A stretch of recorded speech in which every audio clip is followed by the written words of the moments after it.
한국이 진행하는 항모는 한국이 독자적으로 개발하는 이것 때문에 다른 국가들의 항모 전단과는 차별화된 전략을 구사할 수 있게 됐는데요. 이것은 바로 한국이 진행하고 있는 링크 K입니다. 이것이 제대로 완성되어 항모와 KF-21보라매가 연동되는 순간 적어도 바다에서 미국의 도움이 없이도 한국군은 독자적인 작전이 가능해집니다. 이것이 매우 중요합니다. 바로 전장의 승패를 가름할 수 있는 종합적인 전술 지휘 통제를 우리 해군이 주도적으로 할 수 있기 때문입니다. 항공모함을 비롯한 수상함의 가장 치명적이고 위협적인 상황은 수없이 쏟아지는 미사일 세례도 아니고 적 전투기 편대도 아닙니다. 수상함에게 가장 위협적인 것은 바로 공격 잠수함입니다. 침묵의 암살자인 잠수함의 어뢰 공격은 그 어떤 대함 공격보다 치명적입니다. 쉽게 탐지되지 않고 탐지됐을 무렵에는 이미 피할 수도 없는 상황이 대부분이기 때문인데요. 그래서 현대 해군의 항모 전단을 구성하는 구축함들은 척당 하나 정도의 대잠 헬기를 운영하며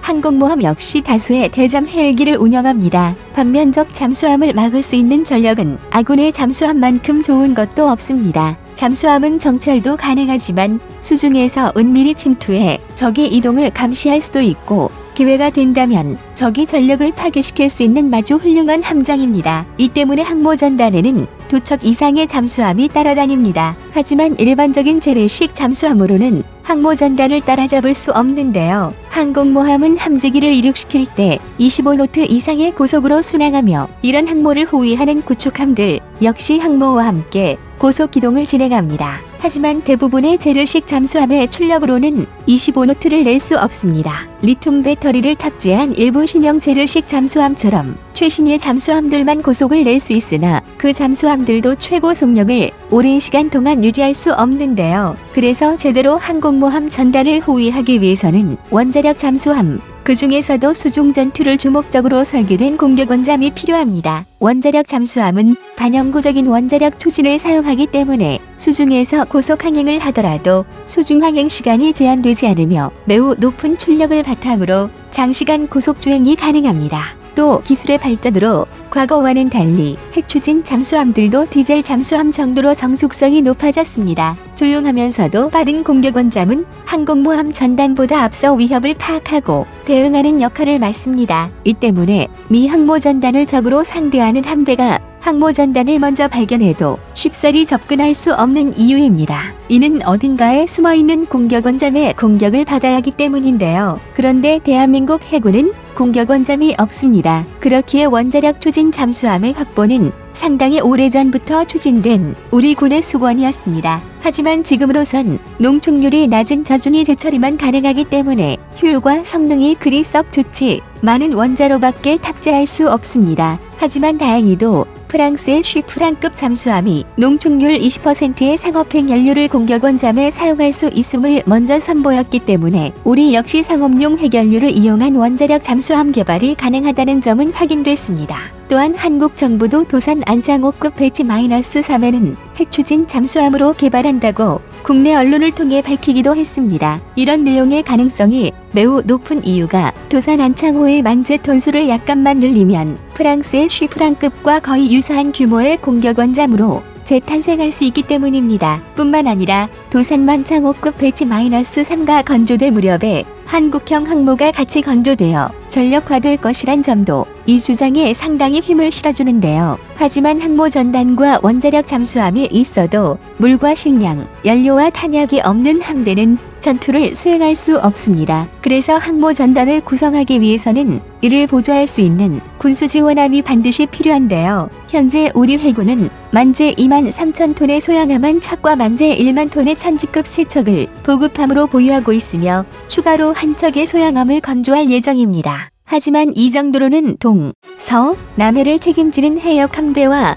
제주도의 기동 전단을 오고 가며 국내에서 활동하기도 버거운 수준이라 항모 전단을 위한 새로운 군수 지원함을 건조해야 할 필요가 있습니다. 그런데 이번 마덱스에서 한국은 기존의 군수 지원함의 사이즈를 대폭 키운 AO13 사업이 추진 중인 것이 밝혀지면서 한국의 항모 전단의 세부적인 퍼즐이 맞춰지기 시작했습니다. 현재 한국이 진행하는 해상전력 구성을 보면 항공모함을 항구의 장식물이 아닌 제대로 된 항모 전단 구성을 위해 세밀하고 전방위적인 신형함 건조 계획을 추진하고 있습니다. 하지만 가장 중요한 부분에서 큰 논란이 일어나고 있습니다. 바로 항공모함의 배수량과 형상 그리고 항공모함의 실을 함재기의 문제입니다. 현재 두 분류의 주장이 첨예하게 대립하고 있는데요. F-35B만 실을 수 있는 경항모를 만들지 국산 전투기 KF-21의 함재기형이나 F-35C까지 고려한 정규 항모를 만들지라고 할 수 있는데요. 우리 군이 운용할 수 있는 인력 수준과 필요로 하는 전력을 고려할 때 수직 이착륙기인 F-35를 12에서 20대 정도를 운용할 수 있는 경항모를 건조하는 것이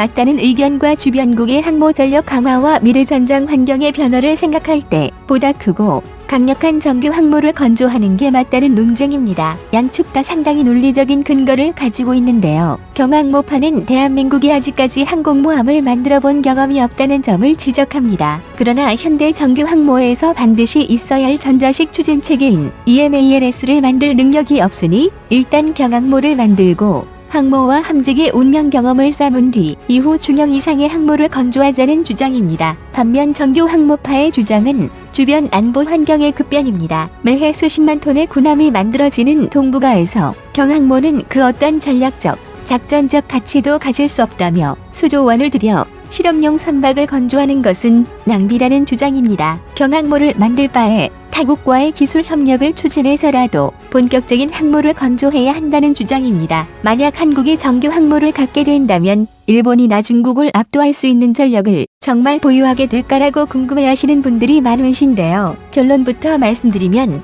정답은 아니오입니다. 항모 전단이 잘 꾸려진 함더라도 이는 마찬가지인데요. 항모가 제대로 된 힘을 발휘하기 위해서는 항모 전단이 필요하고 항모 전단이 제대로 된 힘을 발휘하기 위해선 절대적으로 필요한 것이 함재기입니다. 그래서 항모 전단을 따받쳐줄 수 있는 여러 전력과 항공모함의 가장 중요한 요소인 함재기가 없다면 항공모함이든 구축함이든 빈 깡통에 불과합니다.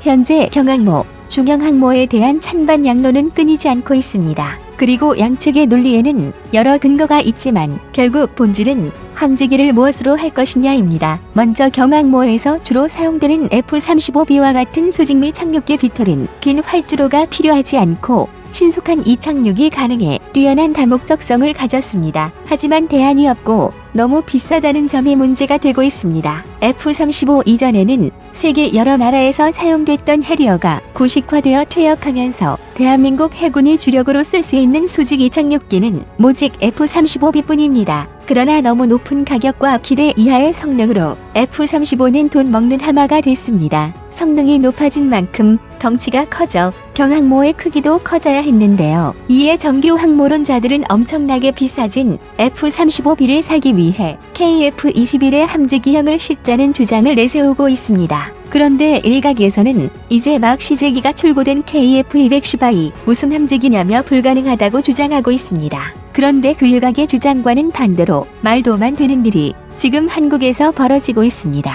KF-21 보라매는 지난 꺼리 튜브 영상에서도 여러 번 다뤘습니다. 또 다른 유튜버들과 다르게 역사적인 출고식 현장에서 그 생생함을 여러분께 전해드리기도 했는데요. 우리 KF-21의 기체는 현재 대한민국의 역량으로 만들 수 있는 가장 최상의 전투기이며 현대전에서도 충분히 활약할 수 있는 최신 전투기라는 점입니다. 뿐만 아니라 함재기로의 개량이 그리 어렵지 않은 구조를 가졌다는 것입니다. 우선 엔진부터가 미 해군의 주력 함재기인 FA-18이 F의 F-414 엔진입니다. 이 슈퍼호넷 엔진이라는 점이 매우 중요합니다. 또 카이가 공개한 KF-21의 개발 일정만 보더라도 KF-21은 함재기형을 염두에 두고 있는 걸 알 수 있는데요. KF-21은 슈퍼호넷과 같은 엔진을 쓰는 똑같은 쌍발기이지만 더 가볍게 설계되었습니다. 당연히 무게당 추력이 높아져 더 빠르고 극적인 기동이 가능합니다. 이 때문에 스키 점프대를 이용한 STOBAL 방식을 사용하더라도 충분히 큰 항모라면 꽤 효율적으로 이용할 수 있게 됩니다. 그래서 블록 1이 생산되는 2026년부터 함재기형에 대한 연구를 하겠다는 카이의 사업 로드맵을 보면 꽤 실현 가능성이 높아 보이는데요. 그런데 이뿐만이 아닙니다. 앞에서 언급한 F-414 엔진이 갖는 의미가 큰 것이 미 엔진은 기존 장착된 기체에 손상 없이 F414 엔진을 리트로피트 방식으로 한 F414A 모델로 업그레이드 할 수 있습니다. 이렇게 되면 F414 엔진보다 18%의 출력을 증가시킬 수 있습니다. STOBAL 방식에도 충분한 함재기로서 역할을 다할 수 있다는 것입니다. 하지만 함재기형 항공기를 만들 수 있다고 하더라도 아직 여러 벽이 남아있는데요. 그중 대표적으로 한국이 해결해야 할 문제점으로는 새로운 F414 이 모델의 구매 여부입니다. 또 진정한 항모로 남아가기 위해서는 STOBAL이 아닌 캐터펄트 탑재입니다. STOBAL 이륙 방식은 사출기인 캐터펄트를 이용하는 항모에 비해 불리합니다. 현대전의 추세를 고려했을 때 신형 정규 항모를 만든다면 사출기는 선택이 아닌 필수입니다. 그리고 이때 쓰일 사출기는 전자식 사출기입니다. 전자식 사출기 EMALS가 등장하기 이전의 항공모함은 증기식 사출기나 스키 점프대 등을 이용해 항공기를 이륙시켰습니다. 하지만 항공기가 대형화되면서 더 강력한 사출기가 필요해졌